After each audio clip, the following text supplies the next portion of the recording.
श्री गणेशाय नमः।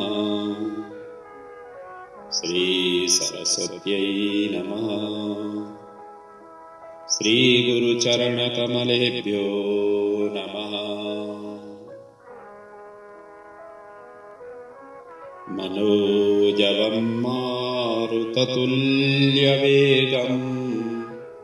जितेन्द्रियं बुद्धिमतां वरिष्ठं वातात्मजं वानरयूथमुख्यं श्रीरामदूतं शरणं प्रपद्ये।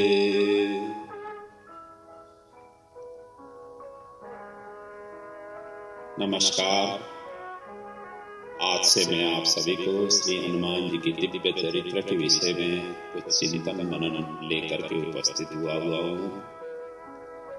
सन्निकट समय में हनुमान जयंती का महान पर्व समुपस्थित है। हनुमान जी की कैसे उपासना आराधना करनी चाहिए, हनुमान जी कौन है, उन्होंने क्या क्या कार्य किए, मूलतः राम जी को सहायता करने के लिए इस धराधाम में आए हुए हनुमान जी का जो मूलभूत स्वरूप है, उनका हम जैसे शास्त्रों में वर्णन किया हुआ है, विभिन्न ग्रंथों में जो वर्णन किया हुआ है, उन सभी का सार संक्षेप लेकर के इस हनुमान जी का दिव्य चरित्र के माध्यम से आप तक पहुंचाने की ये छोटी सी प्रयास कर रहा हूँ। आशा है आप सभी इससे लाभान्वित हों और हनुमान जी की उपासना आराधना सेवा पूजन के प्रति आपका और भी गहनतम ढंग से उनकी आराधना कर सके।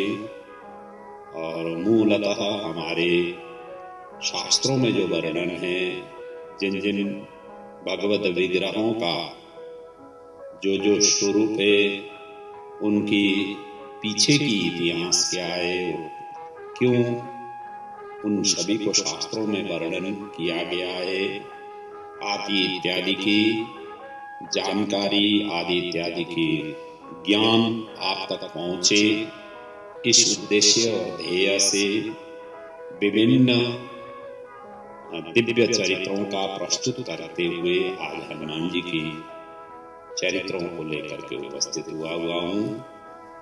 और ये श्रृंखला आप तक अनवरत रूप में पहुंचता ही रहेगा।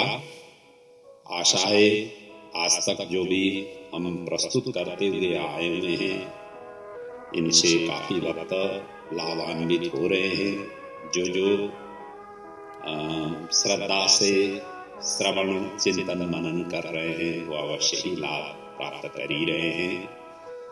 तो आइए श्री हनुमान जी की दिव्य चरित्र का हम अवगाहन करें, चिंतन मनन करें। सबसे पहले तो हनुमान जी कौन है? शिव पुराण में शतरुद्र संहिता में भगवान शिव जी के प्रमुख 100 अवतारों में एक अवतार श्री हनुमान जी के रूप में प्रकट हुए हैं, इसका वर्णन है। जहां पर लिखा हुआ है, रुद्रदेह तजिनेह वश बानर भे हनुमान। रुद्रदेह को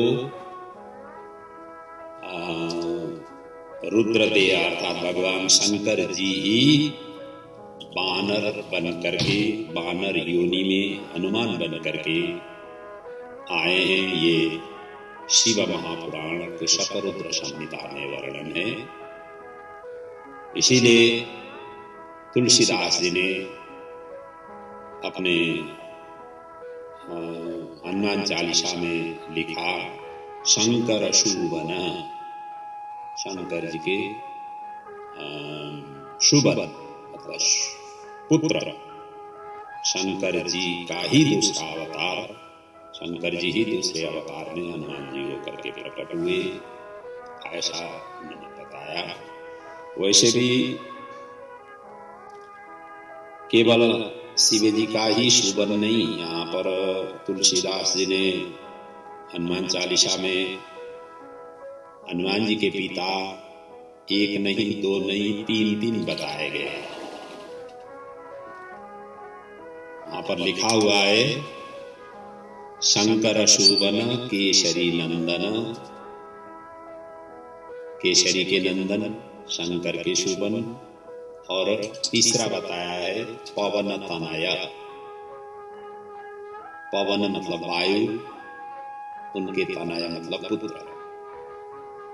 इस प्रकार देखा जाए तो तीन पिताजी का यहाँ पर वर्णन है। हनुमान जी के पिता एक तो शंकर जी बताया गया है, दूसरी तरफ पवन देव बताया गया है, वायुदेव बताया गया है, और तीसरा केसरी बानर, उनके पुत्र केसरी बानर इनके पिता बताए गए।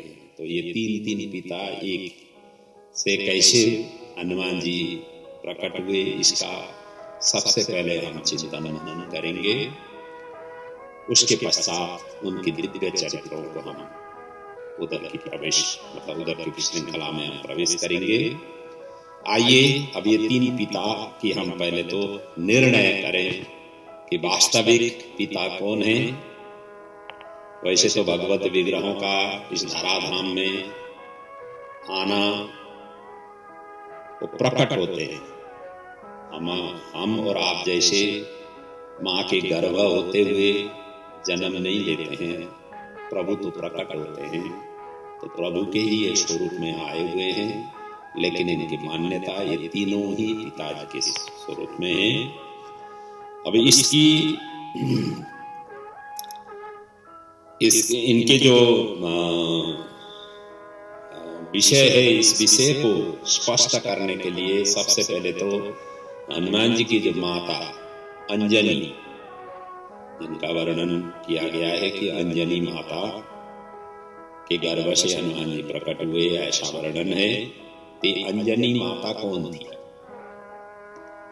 और वो कैसे बानर योनि में आई, और बानर योनि में आकर के मतलब क्यों बानर योनि में आना पड़ा, इनकी पूर्व स्वरूप क्या था, आदि इत्यादि का सबसे पहले माँ के विषय में, अंजनी माता के विषय में पहले चिंतन करें। ये अंजनी माता पूर्व जन्म में ये परम सुंदरी स्वर्ग की पुंजिका स्थला नाम की अप्सरा से विभूषित थी, और इन्होंने एक बार एक ऋषि का उपहास करने के कारण वही ऋषि ने श्राप दे करके कुंजर बानर की कन्या अंजना नाम की बानरी के रूप में इन्होंने जन्म लिया। और कहीं कहीं इनका ये भी वर्णन आ जाता है कि अंजना गौतम की पुत्री, गौतम ऋषि की पुत्री भी बताया गया है। अब ये कल्प वेद के आधार पर हमारे धर्म ग्रंथों में अनेक ऐसे प्रसंग हमें देखने, सुनने, पढ़ने को मिलता है। यहाँ आगे मैं चर्चा भी करूंगा। हनुमान जी का ही जन्म के विषय में दो मत प्रसिद्ध है, उसका भी मैं चिंतन करूंगा कि एक ही व्यक्ति का प्राकट्य दो तिथि मतलब वर्ष में 2 बार 2 तिथि प्रसिद्ध है हनुमान जी की प्राकट्य, वो भी कल्प वेद के ही आधार पर समझना चाहिए। और ये अंजना का विवाह आगे जाकर के बानर राज केसरी से हुआ, और बानर योनि में ही उन्होंने ऋषि के अनुग्रह से इच्छा अनुसार रूप धारण कर सकती थी। जब उन्होंने ऋषि ने श्राप दिया था बानर योनि में जाने के लिए, परंतु ऋषि ने अनुग्रह भी किया था कि आप इच्छा अनुरूप आप शरीर धारण कर पाओगी, बानरी होते हुए भी ये आपको सिद्धि के साथ आप वहां पर विचरण करोगी। इस तरीके से उन्होंने अनुग्रह भी किया था। और एक बार ऐसा हुआ कि वही मानवी रूपी मानव का रूप धारण कर करके वही अंजना माता मानवी रूप धारण कर करके सुंदर वस्त्र आभूषण माला आदि से विभूषित होकर के पर्वत शिखर पर खड़ी होकर के प्राकृतिक सौंदर्य देख रही थी। और उसी समय इतना उनका दिव्य लावण्य कांतिमय स्वरूप देखते हुए हर कोई वहां की प्राकृतिक जो दिव्य छटाएं हैं वो अत्यंत हर्षित आनंदित उद्वेलित होने पहुंचे। और इसी श्रृंखला में वहां पर हुआ क्या है कि पवन देव ने उसके रूप पर मोहित होकर के मन से उस स्त्री को उन्होंने आलिंगन किया। और ये आलिंगन का अनुभव अंजना माता को हुआ और उन्होंने ये महसूस किया कि जैसे मुझे कोई स्पर्श कर रहा हो। और फिर तो वो अपने वस्त्रों को संभालती हुई अपने स्पर्श करने वाले को क्रोधित होकर के डांट करके उसने उसी समय फटकारते हुए बोली कि कौन ऐसा ढीठ व्यक्ति मेरे सतीत्व को भंग करना चाहता है, सामने आ जा और नहीं तो मैं अभी श्राप दे देती हूं। ऐसा कहते हुए उसने गर्जना की, मतलब ऐसे बोली। तो तुरंत ही उसी समय पवन देव वहां पर प्रकट हुए, मानव आकार में मतलब पवन देव वहां पर प्रकट हुए और अंजना को आश्वासन देते हुए कहा कि मैंने अव्यक्त रूप से तुम्हारा आलिंगन करके मानसिक संकल्प के द्वारा अपने समान बल पराक्रम से संपन्न और परम बुद्धिमान सुपुत्र तुम्हें प्रदान किया हुआ है। और तुम निश्चिंत रहो कि मेरे ही जैसे ही बल और पराक्रम युक्त तुम्हारा पुत्र होगा। इस तरीके से उन्होंने आशीर्वाद दिया। और इधर अंजना माता वैसे भी पुत्राभिलाषिणी थी और इतना सुनते ही वो अत्यंत हर्षित हो गई। पवन देव को उसने प्रणाम की और जिसके प्रभाव से सब प्रकार से पवन के समान श्री हनुमान जी पवन के औरस और केसरी के क्षेत्रज में उत्पन्न मतलब हुए, इसलिए ये पवन पुत्र कहा मतलब कहे गए। और इसका वर्णन वाल्मीकि रामायण में वर्णन किया गया है। और उसी को तुलसीदास जी ने इस तरीके से किया, पवन तनय बल पवन पवन समाना बुद्धि विवेक विज्ञान निधाना। बुद्धि विवेक ज्ञान में ये इनके खानी थे, निदान थे। इसी का ही तुलसीदास जी ने इस तरीके से वर्णन किया। और दूसरी,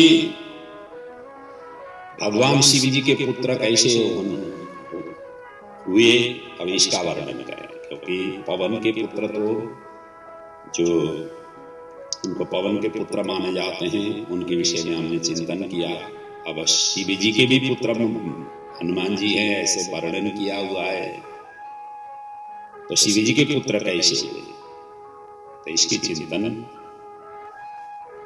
इस प्रकार से शास्त्रों ने वर्णन किया हुआ है कि एक समय की बात है जब अत्यंत अद्भुत लीला करने वाले भगवान शंकर को भगवान विष्णु के मोहिनी रूप दैत्यों को मोहित करके उनसे अमृत दे करके देवताओं को पिलाने के लिए भगवान ने यह रूप धारण किया था, जो मोहिनी अवतार धारण किया था समुद्र मंथन के समय में। और उन्होंने अमृत पान कराया था। तो ये भगवान शिव जी को पता नहीं चला, क्योंकि भगवान शिव जी को तो ये हुआ कि समुद्र मंथन में सबसे पहले तो विष निकला, हलाहल विष निकला सभी वहां पर स्थिर नहीं हुए, सभी भाग खड़े हुए। अंतिम में भगवान विष्णु ने कहा कि जाओ शिव जी को मनाओ, शिव जी को प्रार्थना करो, शिव जी इसका शमन करेंगे। इस तरीके से जब उन्होंने समझाया तो देवता जा करके भगवान शिव जी को उन्होंने प्रार्थना की, और प्रार्थना करते ही भगवान शिव जी तो भोलेनाथ हैं, उनके प्रार्थना से तुरंत ही प्रसन्न हुए। आशुतोष भी है, सबसे जल्दी प्रसन्न होने वाले भी भगवान भोलेनाथ ही हैं। सभी को अभय दान देने वाले भी भोलेनाथ ही हैं। इसलिए उन्होंने अभय दान देते हुए आए समुद्र में, देखा कि सारा हलाहल विष से छाया हुआ है समुद्र, अब मंथन कैसे आगे बढ़ाएं। इसलिए उन्होंने क्या किया कि उस 20 हलाहल विष को एक शंख में स्थापित किया, और शंख में स्थापित करके उस शंख के माध्यम से भगवान शिव जी ने उस हलाहल विष को पान किया, और पान करते समय गले में रख लिया। गले से नीचे मतलब उतारा नहीं, गले से नीचे जाता तो विष तो एकदम भयावह स्थिति होने वाली हो जाती थी, उनका शरीरांत हो सकता था, प्राणांत हो सकता था। इसलिए उन्होंने गले में ही रखा, और गले में रखने से भगवान शिव जी का नाम नीलकंठ पड़ गया, क्योंकि विष का जो स्वरूप था नीला स्वरूप में था, उसका कलर नीला था, और उन्होंने कंठ में धारण करने से भगवान शिव जी का नाम यहीं से नीलकंठ पड़ा। जब विष पान किया तो विष की प्रभाव से भगवान शिव जी सो गए, अर्थात इतना विष ने इतना उनके शरीर को आक्रांत किया, जिसके कारण से वो चल नहीं पाए, कुछ कर नहीं पाए, और उनको सोना पड़ा। मतलब इस तरीके की स्थिति उनको हुआ। एक तरह से कहते हैं ना, ज्यादा नशा वाला चीज में हम लोग मतलब कोई भी व्यक्ति ग्रहण करें तो नशा का असर जिस तरीके से अपने शरीर पर हो जाती है, जो पीने वाले लोग हैं ज्यादा पिए तो बड़बड़ाने लग जाते हैं, बेहोश हो जाते हैं, यही स्थिति भगवान शिव जी को भी वहां पर हुआ। इसलिए भगवान शिव जी सो गए। उसके पश्चात हुआ क्या, इधर समुद्र मंथन का कार्य आरंभ हुआ। समुद्र मंथन होता ही गया। बाकी की जो प्रसंग वहां पर हुए हैं शिव जी को कुछ भी मालूम नहीं पड़ा। अंतिम में जब अमृत प्रकट हुआ, अमृत लेकर के धन्वंतरी भगवान प्रकट हुए, उनकी छीना झपटी हो गई। भगवान विष्णु को ये पता चला, फिर उन्होंने स्त्री का रूप धारण करके, मोहिनी रूप धारण करके दैत्यों को मोहित करते हुए उन्होंने अमृत का कलश लेकर के देवताओं को पान कराया, अजर अमर बनाया। और जो मोहिनी रूप था वो अत्यंत त्रिलोक सुंदरी, त्रिलोक सौंदर्य युक्त से ऐसे देदीप्यमान कांति युक्त रूप लावण्य से भरा हुआ ऐसा दिव्य शरीर के रूप में भगवान विष्णु ने ये मोहिनी रूप धारण किया था। और ये शिव जी को बाद में पता चला। ये दर्शन तो उन्होंने कर नहीं पाए क्योंकि वो बेहोश हो गए थे, इसलिए कर नहीं पाए। उनको बाद में पता चला। बाद में पता चलते ही उनको एकदम उत्कट इच्छा हुई कि मैं उनको काम देव से, काम बाण से वो हाथ होना पहुंचे, क्षुब्ध हो गए। और इसी कामदेव के ही कारण से उनका हुआ क्या कि बाद में शिव जी भी गए भगवान विष्णु के पास, जाकर के कहा कि आप मुझे जो ना आपने मोहिनी रूप धारण किया था, हमें तो दर्शन कर नहीं पाए, हम विमुख हो गए, हमें मोहिनी रूप धारण किया हुआ उस स्वरूप हम दर्शन के अभिलाषी हैं। इस तरीके से उन्होंने प्रार्थना की तो भगवान विष्णु ने पुनः वहां पर भगवान शिव जी की मनोरथ को पूर्ण करने के लिए, शिवा दोनों ही पहुंचे थे, तो भगवान शिव जी ने पुनः मोहिनी रूप धारण करके भगवान शिव जी को मोहित किया था, और मोहित करते समय काम बाण से आहत हुए, जिसके कारण भगवान शिव जी का वीर्य स्खलित हुआ, और उस वीर्य स्खलित हुआ को भविष्य में भगवान श्री राम जी के कार्य को सिद्धि करने के लिए उस वीर्य को सप्तर्षियों ने एक पत्रपुटक कहते हैं, जो छोटे से दो नाम पत्र के पुटक, पत्र कहते हैं पत्तों का, उस पुटक में उन्होंने रख लिया, और पश्चात जो राम कार्यार्थ उस भगवान शिव जी का अमोघ वीर्य को अंजना के, जो अंजना माता तपस्यारत थी, हनुमान जी की जो माता अंजना माता तपस्यारत थी पुत्र प्राप्ति के लिए, तो वायुदेव के सहारा से इन सप्तर्षियों ने अंजना माता के कर्ण मार्ग से, कान के मार्ग से उस वीर्य को प्रवेश कराया, जिसके फलस्वरूप श्री हनुमान जी अंजना के माता मतलब अंजना के गर्भ में स्थापित हो पहुंचे। इसीलिए भगवान शिव जी का जो मोहिनी रूप देख, मतलब भगवान विष्णु का मोहिनी रूप देख करके मोहित हो करके जो स्खलित हुआ वीर्य को सप्तर्षि के माध्यम उनके सहारे से जब उनके कर्णपुटों से प्रवेश कराया, उसके पश्चात उनका वीर्य इसमें इनके गर्भ में स्थापित हुआ, जिसके द्वारा ये भगवान शिव जी के पुत्र के रूप में प्रकट हुए। इसलिए कहा गया है शंकर शूवन केशरी नंदन तेज प्रताप महाजगवंदन, ऐसा है। इसलिए शंकर जी के पुत्र इस तरीके से हनुमान जी वो पहुंचे हुए हैं। तो आगे जाकर के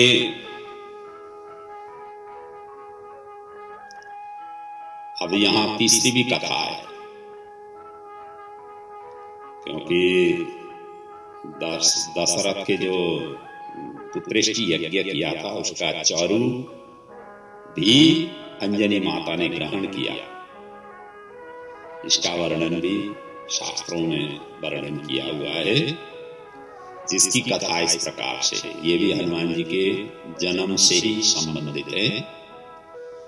तो एक बार ऐसा हुआ कि ब्रह्मलोक की दिव्य अप्सराओं में से एक अत्यंत सुंदरी सुबर चला नाम की अप्सरा ने थोड़ी सी अपने हाव भाव कटाक्ष से, उन्होंने कुचेष्टा से ब्रह्मा जी को उन्होंने मोहित करने की कोशिश की, जिसके द्वारा ब्रह्मा जी ने उसे मर्त्यलोक में गिरिद्री हो जाने का उन्होंने श्राप प्रदान किया। गिरिद्री के रूप में तो अवतरण हो जा, तुम्हारी जो दृष्टि है उस तरीके से तुमने कुचेष्टा की हुई है, इसलिए गिरिद्री हो जाने का उन्होंने श्राप दे दिया। और आगे जाकर के वही अप्सरा ने ब्रह्मा जी से अनुग्रह के लिए प्रार्थना की। तब ब्रह्मा जी ने कहा कि राजा दशरथ के पुत्रेष्टि यज्ञ में जो अग्निदेव चारु के साथ प्रकट होंगे, वह चारु तीनों रानियों में वितरित होगा, और तू कैकेयी के भाग का चारु लेकर के तुझे उड़ना होगा, अर्थात उसकी जो चारु है तुझे ग्रहण करके उड़ना होगा, अर्थात लेकर के तू जाएगी। और चारु तो तू खा नहीं पाएगी, खा नहीं सकेगी, किंतु उसके स्पर्श मात्र से तू तत्काल श्राप से मुक्त होकर के फिर अपने स्वरूप में ब्रह्मलोक में तू आ जाएगी। यही तेरे लिए प्रायश्चित होगा। और ये ब्रह्मा जी ने अनुग्रह किया, और यही ब्रह्मा जी के वचन अनुसार वही गिरिद्री का जो घटना है, मतलब उसी तरीके से घटना घटी। और जब चरु वहां से अग्निदेव लेकर के प्रकट हुए, महारानी कैकेयी जी ने अपने भाग का पायस हाथ में लिए हुए पाने का ही विचार कर रही थी। उसी समय सहसा आकाश मार्ग से वही गिरद्री झपट करके उसने चरु को ग्रहण की, अपने चोंच में भर करके आकाश में उड़ करके चली गई। और इधर अंजना ने पुत्र प्राप्ति के लिए आशुतोष भगवान शिव की उपासना कर रही थी पर्वत में, और प्रसन्न होकर भोलेनाथ ने कहा था कि 11 रुद्रों में से मेरा अंश 11वां रुद्र ही तुम्हारे पुत्र के रूप में प्रकट होगा, और मेरी प्रेरणा से पवन देवता तुम्हें प्रसाद देंगे, और उस प्रसाद से ही तुम्हें सर्वगुण संपन्न पुत्र की प्राप्ति होगी। ये भगवान शिव जी ने उनको वरदान दिया था। और इधर अंजना अंजलि पसारे प्रसाद की प्रतीक्षा कर रही थी, शिव मंत्र का जाप कर रही थी। और उसी समय वही गिरद्री कैकेयी का भाग का जो पायस था, जो खीर था, वो लेकर के आकाश में उड़ती हुई जा रही थी। और सहसा झंझावात आया और पायस उसकी चोंच से तुरंत ही गिर गया, और पवन देव ने उस गिरे हुए जो पायस था, उस पायस को अपने झोंके से, अपने पवन देव ने उनके द्वारा इस पायस को अंजना के अंजलि में डाल दिया। अंजलि फैला करके जब तपस्या कर रही थी, उसी समय अंजलि में उन्होंने डाल दिया, और अंजना ने तुरंत उस पवन प्रदत्त चरु को अत्यंत आदर पूर्वक ग्रहण किया, और उसके फलस्वरूप रुद्र अवतार श्री हनुमान जी प्रकट हुए। ऐसा वर्णन शास्त्रों में किया हुआ है। इसलिए कहा गया है, जेहि शरीर रति राम सो आदर ही सुजान, रुद्र देहि देह तज लेह बसा बानर भी हनुमान। इस तरीके से हनुमान जी के जो पिताजी के जो स्वरूप हैं, वो अलग अलग स्वरूपों से ऐसा वर्णन हमारे विभिन्न शास्त्रों में किया हुआ है। ये शिव जी के ही अवतार। शिव पुराण ने तो स्पष्ट कहा हुआ, ये शतरुद्र संहिता आप उठा करके देखें, भगवान शिव जी के प्रमुख जो 100 अवतार हैं, वहां पर स्पष्ट ढंग से ही वर्णन किया हुआ है। राम कार्य के लिए भगवान शिव जी वानर बन करके धराधाम आने के जब निश्चय हुआ, मां पार्वती ने कही कि मुझे अब छोड़ करके आप कैसे अकेले जाओगे, तो मुझे भी साथ में लेकर के जाना होगा, मैं भी आपके साथ में चलूंगी। ऐसा अनुनय करने पर भगवान शिव जी ने कहा, मैं तो ब्रह्मचारी रहूंगा, तो आपको मैं कैसे ले जाऊं। तब कोई नहीं, आप ब्रह्मचारी रहेंगे तो आपके शरीर में ही मैं समाहित होकर के जाऊंगी, इसमें क्या कौन सी बड़ी बात है। तब जा करके शिव जी ने कहा, कोई बात नहीं, मैं वानर हो रहा हूं, मेरे पूंछ में आप समाहित होकर के आ जाना। इसलिए मां जगदम्बिका भगवती श्री हनुमान जी के पूंछ में समाहित होकर के, और हनुमान जी जो वानर का जो स्वरूप था, वो शिव जी के स्वरूप में, शिव पार्वती का ही दोनों ही युगल स्वरूप श्री हनुमान जी के स्वरूप में इस धराधाम में आए।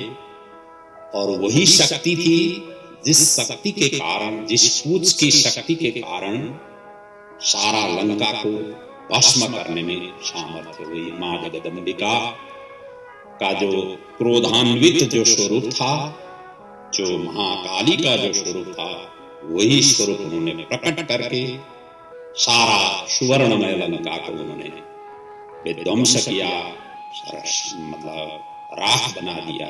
ये वही कारण था। तो ऐसा अद्वितीय अद्भुत ये दिव्यतम प्रसंग मां शिवजी मतलब माता पार्वती और शिव जी का यह साक्षात प्रतिमूर्ति स्वरूप श्री हनुमान जी का विग्रह है। हनुमान जी की उपासना से शिव और पार्वती दोनों का उपासना हो जाती है। ये एक होते हुए दो स्वरूप में ये विराजित है। ऐसा ये अद्भुत, अद्वितीय और दिव्यतम चरित्र श्री हनुमान जी का शास्त्रों में वर्णन किया हुआ है। तो आज के प्रसंग को मैं यहीं पर विराम ले रहा हूँ। अब आगे के प्रसंग में हनुमान जी की जो तिथि है, चैत्र शुक्ल पूर्णिमा को भी हम हनुमान जी की तिथि के रूप में, और कार्तिक कृष्ण एकादशी मतलब चतुर्दशी, नरक चतुर्दशी के दिन में भी हम हनुमान जी को जन्म के दिन में हम मनाते हैं। उसके पीछे का क्या रहस्य है आदि इत्यादि का प्रसंग से लेकर कई प्रसंग हैं जो हनुमान जी से संबंधित है। राम जी के कार्यों में कहाँ कहाँ उन्होंने कैसे सहायता और साथ प्रदान किया आदि इत्यादि का भी चिंतन मनन आगे के प्रसंग में मैं वर्णन करूंगा। तो आपका दिन सुखद रहे। श्री हनुमान जी के अनन्य आशीर्वाद, अनन्य कृपा आप और आपके परिवार, आपके स्वजन पर रहे। यही श्री हनुमान जी के चरणों में वंदन प्रार्थना सहित मैं अपने वाणी को यहाँ पर विराम देता हूँ। ओम पूर्णमदः पूर्णमिदं पूर्णात् पूर्णमुदच्यते पूर्णस्य पूर्णमादाय पूर्णमेवावशिष्यते। ओम शांति शांति शांति। ओम।